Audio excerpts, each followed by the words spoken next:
മാമ്പഴ പുളിശ്ശേരി ഉണ്ടാക്കുന്ന ഒരു രീതി പറയാം നമുക്ക്. കോവിലങ്ങളിലത്തെ മാമ്പഴ പുളിശ്ശേരി പറയാം.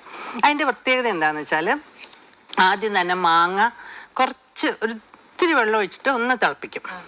പഴുത്ത മാങ്ങ അങ്ങനെ തൊലി കളഞ്ഞിട്ടിട്ട് ഇച്ചിരി വെള്ളം ഒഴിച്ചിട്ട് ഒന്ന് തിളപ്പിക്കും. ഒന്ന് നന്നായിട്ടൊന്ന് തിളയ്ക്കുമ്പോൾ ഒരു ചെറിയ വേവ് പോലെ അതിനകത്ത് വരും. അതിനകത്തേക്ക് നല്ലപോലെ ശർക്കര പാനി അങ്ങോട്ട് ഒഴിക്കും. ശർക്കര പാനിയും ഈ മാങ്ങയും കൂടി ഇങ്ങനെ വഴണ്ട പോലെ ഇങ്ങനെ വഴറ്റി ഇങ്ങനെ എടുക്കണം. ഫുൾ മാങ്ങ 2 മാങ്ങ ഇട്ടാൽ മതി. കുറച്ച് ഒരു ചെറിയ ഫാമിലിക്ക് 2 3 മാങ്ങ മതി. അതും ചന്ദ്രക്കാര മാങ്ങ ഏറ്റവും നല്ല കേട്ടോ. ഇങ്ങനെ പിഴിഞ്ഞു കൂട്ടുന്നതില്ലേ, അങ്ങനത്തെ ചന്ദ്രക്കാര കൊച്ചു മാങ്ങയല്ലേ, അത് 3-4 ഇട്ടാലും ഇത്രയേ ഉള്ളൂ. എന്നിട്ട് അതിൽ ഈ ശർക്കര പാനി ഒഴിച്ചിട്ട് നന്നായിട്ട് ഇളക്കണം. അപ്പൊ അതിങ്ങനെ എല്ലാം കൂടെ കുഴഞ്ഞ പോലെ വരും. എന്നിട്ട് അതിൽ കുറച്ച് നെയ്യ് ഒഴിക്കണം. അപ്പൊ ആ നെയ്യിന്റെ മണം അതിലോട്ട് അങ്ങോട്ട് പിടിക്കും, ഈ മാങ്ങയിലോട്ട്.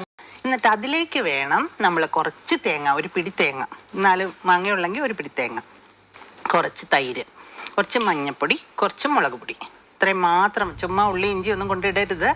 ഇത്രയേ ഉള്ളൂ, കഴിഞ്ഞ കോമ്പിനേഷൻ. ഇത് നന്നായിട്ട് അരയ്ക്കുക.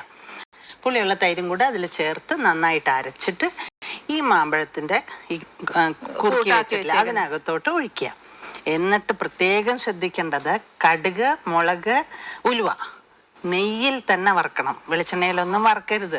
കുറുകിയ പോലെ ഇരിക്കും, പാത്രത്തിൽ ഇങ്ങനെ കുറുകിയ പോലെ. അതാണ് ശരിയായിട്ടുള്ള മാമ്പഴ പുളിശ്ശേരി.